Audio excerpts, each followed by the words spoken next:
Jemput Yang Berhormat Pasir Mas. Silakan. Bismillahirrahmanirrahim. Assalamualaikum warahmatullahi wabarakatuh. Terima kasih Tan Sri Pengerusi. Saya terus merujuk kepada butiran P6 03400 Kompleks Latihan Islam Tahfiz Pusat Komuniti Orang Asli. Perbelanjaan sebenar 2020 ialah 4.981 juta. Peruntukan tahun 2021 ialah 5.662 juta. Tapi kenapa tahun 2022 turun mendadak kepada 2 juta? Adakah misi ataupun peruntukan kepada kompleks latihan ini telah pun diselesaikan sebahagian besarnya atau bagaimana? Apa yang berlaku, saya minta penjelasan. P6 09900 Pembangunan Suruhanjaya Pilihan Raya SPR. Perbelanjaan sebenar 2020 ialah 10.2 juta. Peruntukan tahun 2021 7.9 juta. Dan tahun 2022 turun kepada 6.5 juta. Ya, bagi saya ialah satu penurunan yang agak mendadak dalam keadaan kerajaan sedang bersiap sedia untuk melaksanakan undi 18 dan mungkin pada tahun hadapan ini boleh jadi akan berlaku pilihan raya dengan situasi di Melaka dan sebagainya. Dan kalau tanya pada saya rasa lebih baik untuk kerajaan untuk menimbangkan supaya diadakan pilihan raya umum dengan seberapa segera dalam situasi sekarang kalau COVID telah pun reda. Namun dalam situasi kita nak menghadapi undi 18 ini, saya fikir peruntukan 6.5 juta untuk SPR ini sangat-sangat tidak signifikan dengan hasrat kerajaan itu. Sedangkan tahun 2021 kita peruntukkan 7.9 juta. Soalannya, adakah kerajaan ini benar-benar bersedia untuk melaksanakan undi 18 tahun? Itu isunya.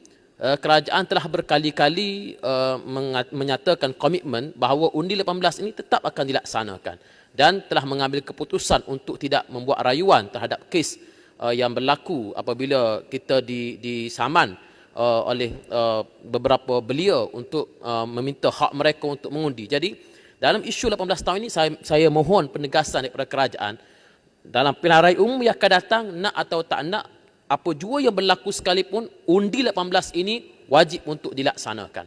Dan hak kepada anak-anak muda ini jangan kita nafikan. Mereka berhak untuk berpartisipasi di dalam politik untuk menentukan siapakah yang bakal menjadi kerajaan. Proses ataupun jumlah turnout keluar mengundi di Melaka sangat-sangat kita kesali, iaitu sekitar 60% sahaja. Dan kalau kita melihat kepada saluran anak-anak muda, sangat menyedihkan. Apa yang berlaku sebenarnya kesedaran politik di kalangan anak-anak muda ini? Apakah usaha kerajaan untuk memastikan bahawa anak-anak muda bukan sekadar mereka perlu diberikan hak untuk layak mengundi, tetapi mereka juga perlu untuk digesa keluar untuk menunaikan hak mereka. Akhirnya, kerajaan di Melaka ditentukan hanya 60% pengundi saja. Ya betul, dari sudut demokrasi, ia perlu untuk diiktiraf. Itulah dia demokrasi.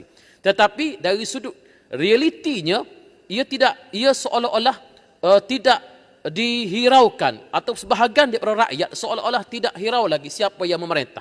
Dan ini berbahaya kepada masa depan politik negara. P6 94000 Perkhidmatan Kerajaan Digital. Perbelanjaan sebenar 1.7 juta pada tahun 2020. Anggaran dipindah 2021 23 juta. Peruntukan 2022 177 juta. Saya ulang sekali lagi, perbelanjaan sebenar tahun 2020 1.7 juta. Peruntukan 2022 177.520 juta. Apakah projek yang dilaksanakan oleh perkhidmatan kerajaan digital ini sehingga ia meningkat ratusan kali ganda daripada 1.7 juta kepada 177 juta? Apa projek di bawah peruntukan ini? Kenapa nilainya bertambah ratusan kali ganda?